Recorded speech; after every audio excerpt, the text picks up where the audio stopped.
Bismillahirrahmanirrahim. Dear students, Assalamu alaikum. I am Muhammad Tahir having day 4 lecture for you. Students, lesson number 13 के first 3 question हम लोग ने discuss किए थे. आज नेक्स्ट 3 को डिस्कस करूंगा, रीड करूंगा और आप इसे लर्न करेंगे. क्वेश्चन नंबर 4 कुछ इस तरह से है. What could you say or do to help someone to stop smoking?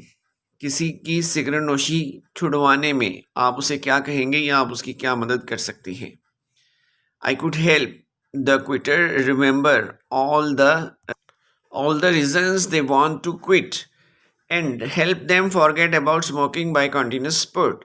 मैं उन्हें वो तमाम वजूहात बताऊंगा जिसकी वजह से वो सिगरेट नोशी छोड़ना चाहते हैं और मुसलसल सिगरेट नोशी को भूलने में उनकी मदद करता रहूंगा.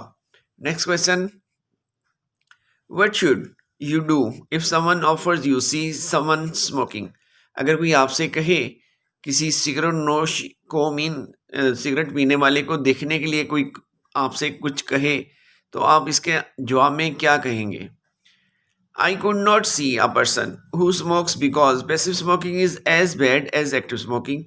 मैं उस शख्स को हरगिज नहीं देखूंगा क्योंकि सिगरेट पीने वाले के साथ साथ सिगरेट देखने वाले को भी उतना ही नुकसान पहुंचता है जितना कि पीने वाले को.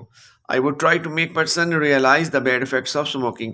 मैं उस शख्स को सिगरेट नोशी के बुरे असरात के बारे में एहसास दिलाऊंगा.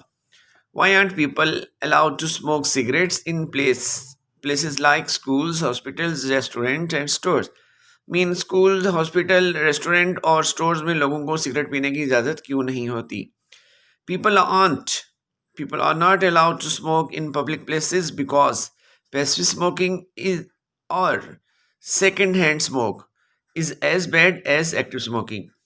कि सिगरेट ना पीने वाले को भी सिगरेट पीने वाले की तरह ही नुकसान होता है अगर वो सिगरेट पीने वाले की सोबत में बैठता है. That was the lesson for day 4. Till next, Allah Hafiz and Fi Amanillah.